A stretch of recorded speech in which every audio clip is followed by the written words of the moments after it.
We're with Frank Corrado, NHL analyst with TSN, former Vancouver Canuck. How we doing this week, Frankie? Good, good. I'm imagining you guys want to talk about the Sheldon Keefe extension in Toronto and get into that today. All the You details. think He's the guy. I'm sure that's a very big talking point in Toronto. In fact, there's 2 weeks in a row here, very big talking points where you're based with the Leafs. No, we're going to keep it Canuck here, Frank. And Rick Tocchet today telling Ian McIntyre that while he hoped guys would centralize here in Vancouver in mid-August and start getting their skates in, with Rogers Arena going through yet another renovation, of course, a busy facility to begin with, and no practice facility, it didn't really happen. It's not going to really happen until next week. I know you had a practice facility in Toronto. Did you have one in Pittsburgh? Is it absolutely necessary now for NHL teams to have their own standalone practice facilities? Yeah, 100%. So we had a great one in Toronto. We might have had an even better one in Pittsburgh, to be honest with you. Like, that's how good their facility is there. But we've just reached the point now where for players, whether it's development or performance or enhancing everything, you need that one-stop shop where everything is kind of based out of. And it adds a lot. Like even talking about the guys coming into town a little bit early. Like, I remember when I came out to Vancouver early, we were schlepping around to all these different rinks. Like, we would go to UBC, went to I can't even remember the name of another one. But, in a world where we're trying to optimize athletes' performances, and you're talking about, the cream of the crop, these guys are getting paid all kinds of money to perform at their best. That does trickle into the off season, and, when guys trickle into town, and not having that space for yourself, it's just difficult. It's one of those things now where guys have to go to Rogers Arena, get dressed in their equipment or pack up their bag and then schlep it all over town, have the ice time, then come back to the rink, do their workout, do their cool down, do their stretching. It's like there's a much better and efficient way. And most of the teams, I'm pretty sure every team around the league has that kind of designated facility. And even, there's little things that maybe you don't think about along the way, right? So when I was black acing for the Penguins in the playoffs, it was like the black ace guys, you're at the practice facility every single day, no matter what. The game guys will come to the game rink. So there was that little, wrinkle just to have your own space for guys as well. Development camps, training camps. You have groups of guys where in Toronto, my experience was with Sheldon Keefe, we would have double sheet practices. So we don't have to come off the ice, scrape again, and go back out. It was like, we're doing penalty kill and power play on this pad, and we're just going to walk right over across the practice facility to the other pad. So now we had a 40-minute practice where, if that's in Vancouver at Rogers Arena, they got to scrape the ice, they got to come back out. That's another 15 minutes that you're looking at. So it's optimal to have a practice facility, and the way teams are building them now, it's like, you're looking at, you ever see those NCAA college programs and the way they build things out? Like, that's the way it should be for players. You ever skate at Britannia, the little community center on the east side? That's the one, Britannia. That's where we were going. That's where, and I was like, okay, like, we'll make do for sure. But it's not ideal. It was a smaller arena. We had, we probably had 30 to 35 guys kind of crammed in there. The dressing rooms didn't even fit all of us. So there's like a whole open area up top where we were kind of like getting dressed and setting things up. It's the NHL. You know what I mean? Like, you need to have a top of the line facility where guys can go and optimize their performance. And that's not just during the season, that's leading up to the season. Staying with off-season workouts, training, and that business, Frank, we learned yesterday from Dan Milstein, Andrei Kuzmenko's agent, that the Canucks weren't exactly thrilled with his plan to spend 2 months in Bali, and Milstein had to go out and find him ice and find him a trainer and all that jazz.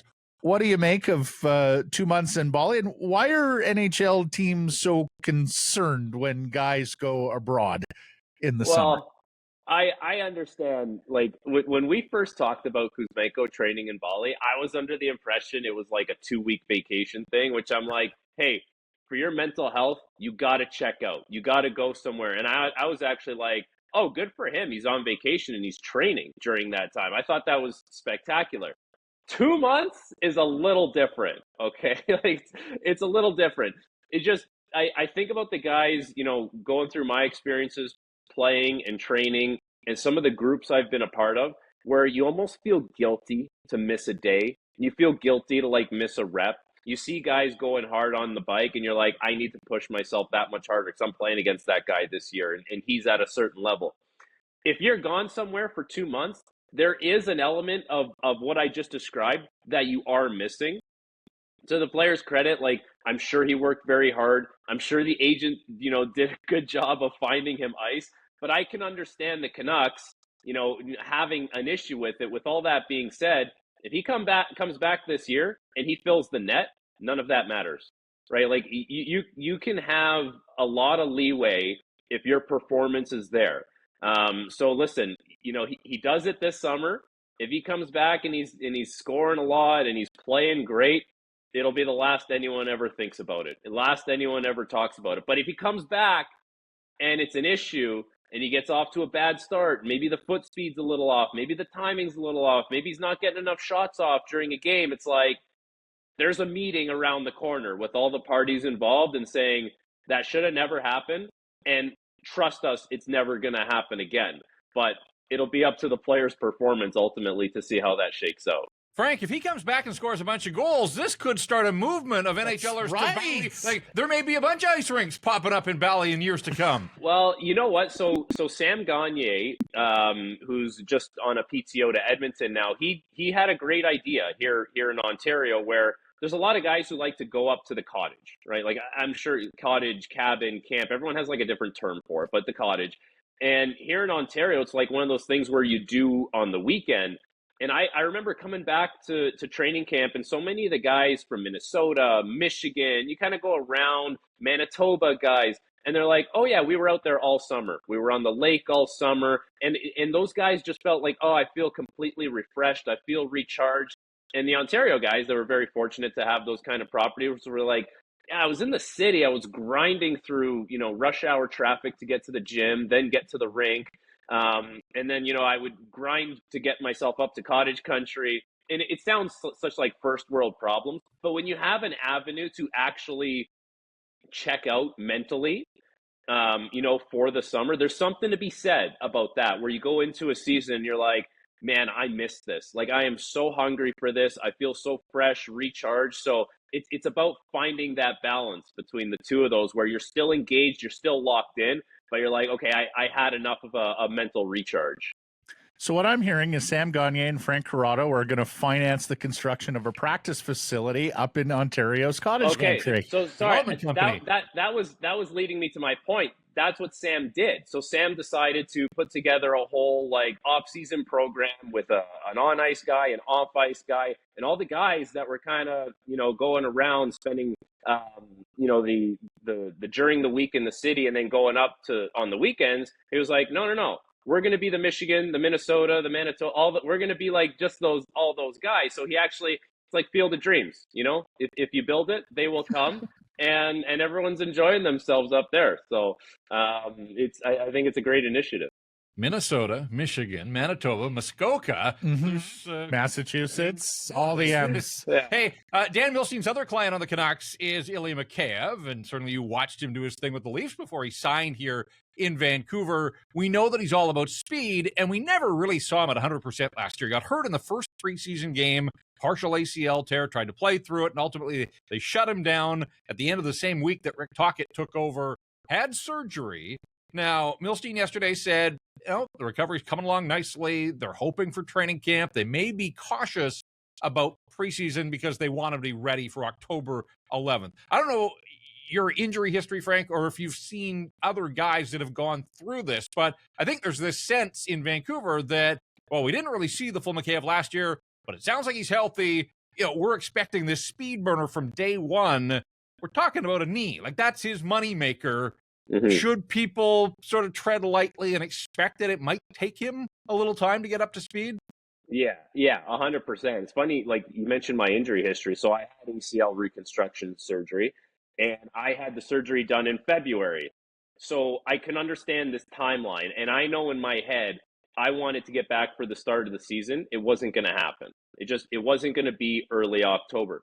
If I went 9 months out, I think 9 months is like where they kind of tell you that's where you want to be. That's where, you've done enough rehab, you've built enough of a foundation back, and you've probably even made some gains when it comes to certain tests that you do, whether it's plyometrics, agility, and strength. But anything before 9 months, you do run a risk of a few things.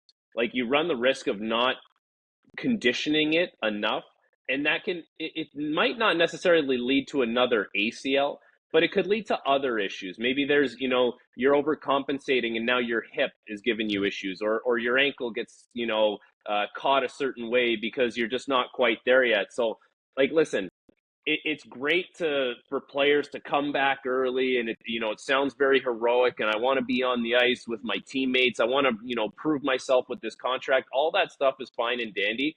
I think you have to take a step back, whoever's in that camp, whether it's the player, whoever's around him, the support group, and say, and even the team, to be honest with you, and kind of have a talk and say, our goal is to make the playoffs. So what we need you to be 100% from the time you get back, whether we get an extra 2 weeks to a month of that, that's irrelevant in the grand scheme of things. There's going to be a stretch run of playoffs or of hockey from the new year on, basically, where you can make up some serious ground in this league. And if Mikheyev is feeling really good at that time, then you'll probably thank yourself for giving yourself a little more time just to recondition things. Like, I know I came back, I'm pretty sure I came back on Halloween or just before Halloween. And looking back at things, like I went to go do my rehab with Matt Nickel in Toronto, who, all these guys train with, and it was great. But even looking back at it, I say to myself, like,